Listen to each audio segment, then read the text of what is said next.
What's going on, guys? Danny here with Innovate Your Life, and today I'm going to show you how to change your motorcycle oil. So stay tuned, check this out. It's quick, easy, and it's going to save you a lot of money. Now this is my 2009 Kawasaki Versys, but 99% of your oil changes are going to be pretty much the same as this, and you're pretty much going to need the same tools.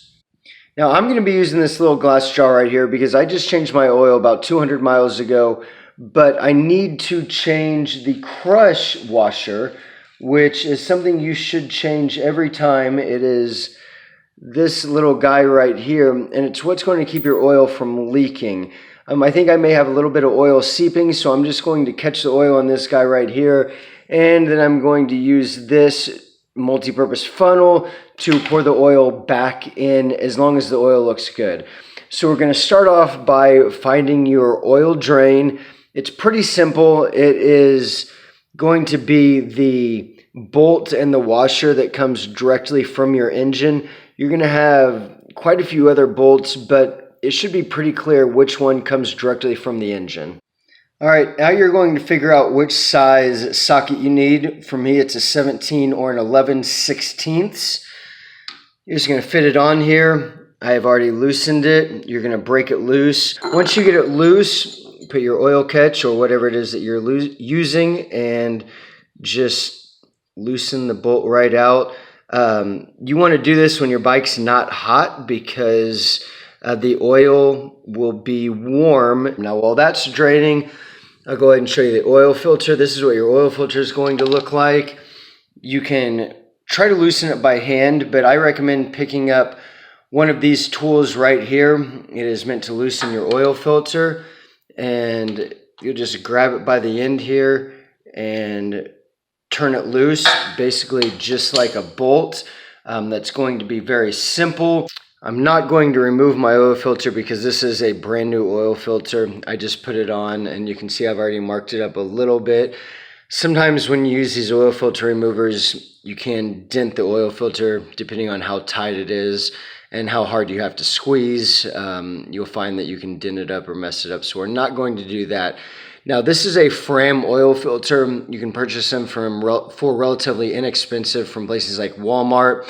A lot of people don't like Fram. It's definitely not my favorite oil filter, but it was what was available at the time.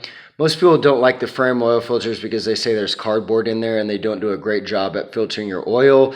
But with that said, if you're going to change your oil filter every 1,000 miles or so, then Fram is probably okay. But if you do change your oil filter, there's going to be a sill right up in here on the oil filter, and you'll want to get your fingers covered with oil, kind of like what I have here, and you want to rub it around the oil filter before you tighten the oil filter on. Some people even pour oil into the oil filter. That way you'll know exactly how much oil you have in your bike. You'll do that by checking this here once you pour the oil back in. Now, pulling the crush filter off is relatively easy, though sometimes you will have to use a couple pair of pliers to twist them off. But you can see this is the old crush filter and this is the new crush filter. And all you're going to do is take your new crush filter and slip it down on like that. And you can see we've made a little bit of a mess here. I should put some cardboard down. I thought this was going to be big enough to hold all the oil, but it wasn't. And that's okay. It's not the end of the world. Sometimes we make messes and we just have to clean them up. So now I am going to screw this back on. I will tighten it to what I think is about 22 foot-pounds of torque. You really don't want to over tighten this.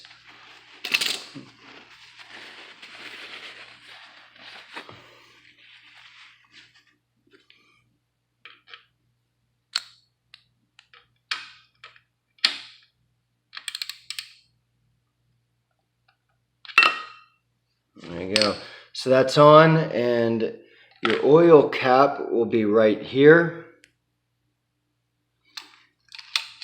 And I try to tighten that down fairly tight, but again, not too tight.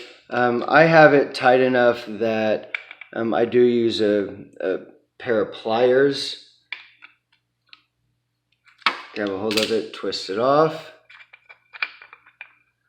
And I do have a new quart of oil also that I will probably have to end up using.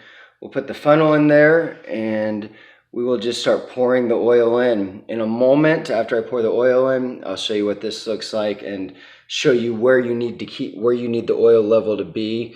Essentially it needs to be when the bike is standing straight up, not on the kickstand. If we can see it under there, right now it's on the kickstand. When it's standing straight up, it needs to be between these two lines. So let me get some oil in here and I'll let you guys check it out in a second. Alright, so now that I've cleaned up this horrible oil mess, I have the bolt back on. You'll notice while the bike is leaning over, and I have not put the oil cap back on yet, just in case I need to add a little more oil, but when the bike is leaning over, you will not be able to see how much oil is in there. So you will need to lean the bike up.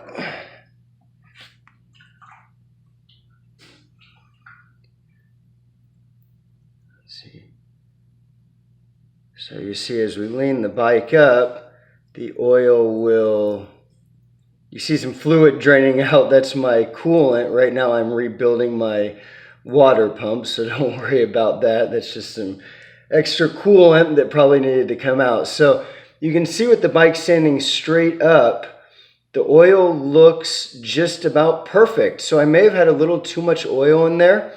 So we will leave it at that. I will set the bike back down. And we will go ahead and screw this back on and we'll be good to go. Alright guys, thanks for watching my video. I hope this helped. Feel free to comment and let me know if you have any questions. I'll be happy to help you out in any way I can. Take it easy and I'll see you next video.